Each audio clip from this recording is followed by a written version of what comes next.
warahmatullahi wabarakatuh. Salam.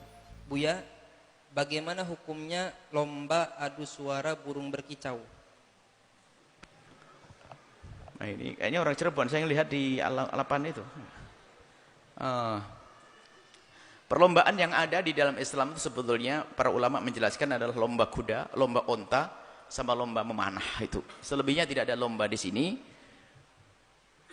Tapi sebelumnya adalah hanya banyak bahasan di seputar ini. Bagaimana hukum miara burung dipenjarakan gimana. Kalau manusia dipenjarakan nggak boleh zalim. Kalau burung asalkan dikasih makan.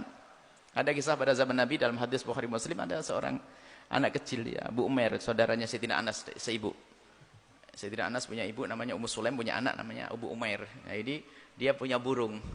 Burungnya mati. Gelisah anak itu nangis. Nabi guyoni, ya Abu Umair, ma fa'ala nughair. Maksudnya guyoni. Jadi pernah ada orang yang miara burung pada zaman Nabi SAW dan Nabi tidak mengatakan itu terlarang asalkan terpenuhi, dimakan, dikasih makan. Tapi kalau anda sekap tidak dikasih makan, haram. Seperti seorang perempuan yang dihukum udzibatil mar'atu fi hirratin, seorang perempuan dihukum karena seekor kucing yang disekap, tidak dikasih makan dan tidak dibiarkan biar cari makan sendiri, mati gara-gara sekap. Anda menyekap burung mati, haram, dosa. Tapi kalau dikasih makan, ini adalah ada kemudahan, asalkan makan yang benar. Kemudian setelah itu bagaimana kabar lomba? Nah, lomba di sini selain daripada 3. Jadi kebanyakan hampir 4 ulama rata-rata mengatakan perlombaan hanya ada 3 itu. Selebihnya adalah urusan mubahat. Ini adalah misalnya bagaimana lomba sepeda, lomba motor, lomba, asalkan perlombaan itu dari zatnya sesuatu yang mubah, ini ada celah. Dari sebagian mazhab Malikiyah ada, termasuk dari ashab Syafi'i berbeda pendapat. Jadi ada peluang kita jangan mengambil yang berat-berat.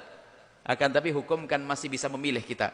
Jadi perlombaan asalkan itu bukan sesuatu yang haram, suara burung indah boleh kita nikmati, itu bab mubah.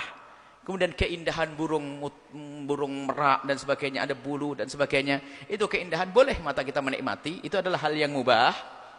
Apalagi kita ingin hadirkan makna tafakkur fi khalqillah, untuk merenungi makhluk Allah juga sah menjadi pahala ibadah. Jika lombanya adalah lomba sesuatu yang mubah, bagus-bagusan suara, maka hukum lomba ini diperkenankan dengan catatan tidak ada perjudian di dalamnya. Bagaimana terjadi perjudian adalah yang membayar adalah yang memberikan hadiah salah satu dari peserta.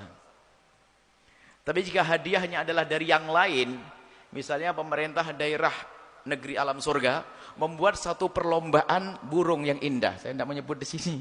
Ada orang-orang satu ke negeri mengadakan perlombaan burung, tapi kasih hadiah dari negara. Bukan Anda yang mendaftar lalu dikumpulkan lalu jadikan hadiah, itu judi namanya. Anda peserta punya burung ini, semuanya kemudian berlomba kok membayar semuanya lalu hadiahnya dari ini, namanya perjudian.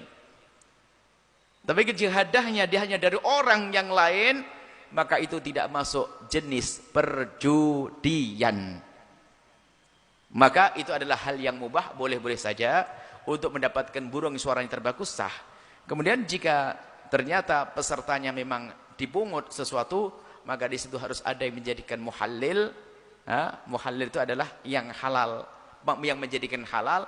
Ada orang yang punya potensi untuk menang, masuk dalam perlombaan tersebut, tapi dia tidak membayar. Harus ada semacam itu. Makanya aneh, lomba hadroh suruh bayar pendaftarannya. Hadiahnya dari pengumpulan pendaftaran hadroh. Ini adalah berjudi dengan hadroh. Kan aneh.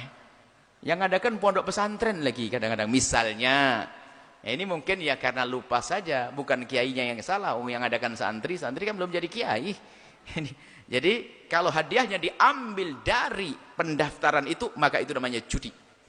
Jika hadiahnya selain dari itu adalah bukan judi, semoga Allah menjauhkan kita dari keharaman. Dan judi adalah dosa besar, disebutkan dalam Al-Quran.